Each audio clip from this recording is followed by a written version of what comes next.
terjadilah dua hal kemudian yang itu dimanfaatkan nanti oleh seorang oknum untuk bisa mengangkat isu itu dan ditebarkan di tengah masyarakat muslim yang sudah meluas ini. Karena Utsman fokusnya pada peningkatan ekonomi, satu fokus lain belum terbahas. Apa itu? Bimbingan dan pendalaman orang yang sudah masuk Islam ini di wilayah-wilayah yang sudah luas itu. Sementara dai-dai belum mencukupinya untuk mengajarkan mereka sepenuhnya. Dan Utsman fokus pada pengembangan ekonomi dulu. Maka muncullah seseorang Yahudi yang dalam sejarah disebutkan pura-pura masuk Islam. Dan dia mewarisi pemikiran kalangan-kalangan Yahudi tempo lalu yang punya kebiasaan yang sangat buruk. Dan dengan kebiasaan ini bahkan pernah mengadu domba dua suku besar di Madinah Al-Munawwarah sampai mereka menumpahkan darah dan bermusuhan dalam tempo yang sangat panjang ratusan tahun. Datanglah sekelompok Yahudi minta suaka ke wilayah itu setelah diusir di wilayah tempat lain dan ditindas oleh raja-raja setempat karena perilaku yang tidak menyenangkan. Maka diterima di situ, diberikan perlindungan, diberikan kemudian hak untuk bekerja sampai mereka maju. Saat merasa tenang itulah mereka mengundang 3 klan Yahudi yang lain, 3 suku-suku besar yang lain yang dikenal dengan suku-suku Yahudi yang sangat juga ekstrim pada saat itu. Siapakah 3 suku ini? Ada Bani Qainuqa, ada Bani Nadir, ada Bani Quraidah. Itu 3 suku Yahudi yang sangat besar pada saat itu. Datang kemudian, ini perhatikan baik-baik ya. Nanti saya ingin katakan pola semacam ini itu yang terus diwariskan sampai dengan kekinian.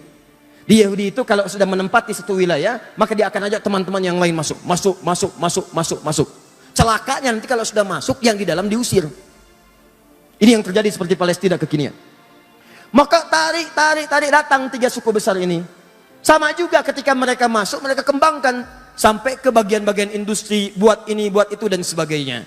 Qadarullah, beberapa masa setelahnya datang pula 2 suku besar dari Yaman dikenal dengan Aus dan Khazraj. Datang ke wilayah itu, ke Yathrib. Mereka kemudian sama punya keahlian dalam bidang berdagang. Masuk, dagang, bahkan tadinya ikut ke perdagangan Yahudi. Mereka kembangkan sampai kemudian maju. Saat maju itulah mereka merasa tidak boleh ini menyaingi kami. Ini yang disebutkan dalam Al-Quran, watak semacam ini nanti akan saya bawa ke dunia kekinian. Dalilnya Quran surah kedua ayat 120.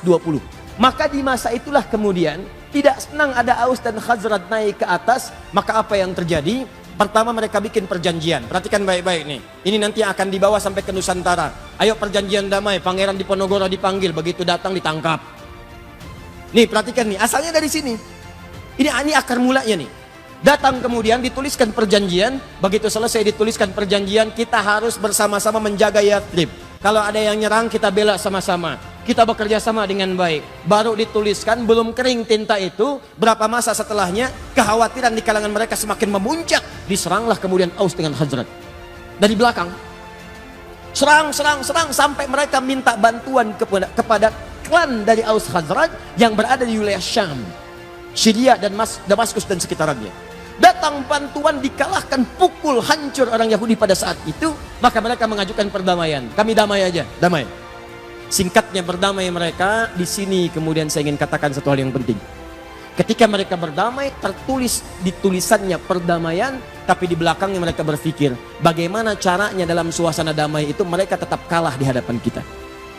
Maka dimunculkanlah satu isu, difikirkan oleh mereka dengan teori yang kelak dipraktikkan oleh para penjajah di Nusantara ini dengan nama Divide et Impera.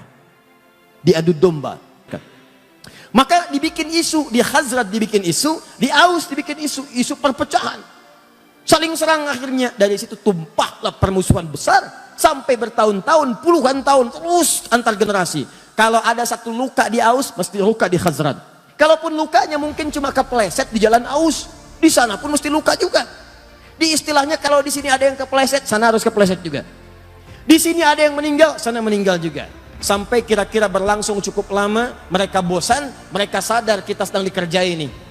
oleh sosok-sosok yang tak nampak. Maka mereka putuskan kita harus punya satu pemimpin yang dengan pemimpin itu bisa mendamaikan kita semua. Maka mereka lihat kriterianya hampir ditemukan pada seorang bernama Abdullah bin Ubay bin Salul. Begitu mereka lihat di kriterianya ada nih, tapi takdir Allah menetapkan lain. Di tahun itu ketika mereka akan merekomendasikan Abdullah bin Ubay bin Salul, sekelompok dari mereka pergi ke Mekah untuk datang, sebagian berniaga, sebagian menunaikan haji. Bertemulah dengan sosok mulia Nabi Muhammad SAW. Berbaiat kepada Nabi, disampaikan infonya ke suku mereka. Begitu disampaikan, dikirim utusan yang kedua. Nanti ada baiat kepada Nabi, ada baiatul ridwan dan seterusnya. Maka mereka mengatakan, kami sudah merindukan kau datang ke Madinah. Datanglah ke Madinah, maka kami akan angkat engkau sebagai seorang pemimpin. Singkatnya terjadi peristiwa hijrah dengan sahabat Abu Bakar, sampai kemudian ke Yathrib. Datang ke Yathrib, belum jadi Madinah pada saat itu.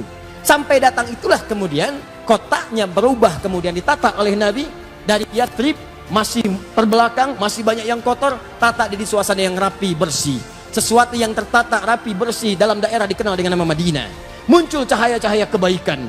Ya, semua perilakunya bagus, auratnya bagus. Sesuatu yang muncul dengan cahaya kebaikan disebut dengan Munawwarah. Maka berubahlah kota itu menjadi Al-Madinah Al-Munawwarah. Alih-alih diangkat Abdullah bin Ubay bin Salul, diangkatlah Nabi Muhammad SAW. Inilah asal mula dendam Abdullah bin Ubay bin Salul kepada Nabi, sampai jadi orang tokoh paling munafik yang diabadikan dalam Al-Quran. Yang mau saya ceritakan, generasi tadi orang-orang Yahudi yang nanti membuat keonaran di masa Nabi, sifatnya diwariskan pada generasi setelahnya. Sifat adu dombanya yang Aus dengan Khazraj tadi diselesaikan oleh Nabi, selesai. Itu diwariskan lagi pada generasi setelahnya. Begitu Nabi SAW wafat, maka mereka menyebar. Ada yang pura-pura masuk Islam, ada yang memprovokasi. Tidak sedikit juga yang baik-baik, Pak. Jadi Yahudi itu nggak semuanya buruk. Ada yang baik, ada yang bagus keislamannya, tapi ada yang terwarisi oleh sifat-sifat keburukan sebelumnya. Siapa di antaranya? Abdullah bin Sabah. Ini di antara tokoh Yahudi yang konon disebutkan dalam sejarah pura-pura masuk Islam. Dan ini salah satu sosok yang terwarisi oleh tipikal buruk Yahudi-Yahudi sebelumnya.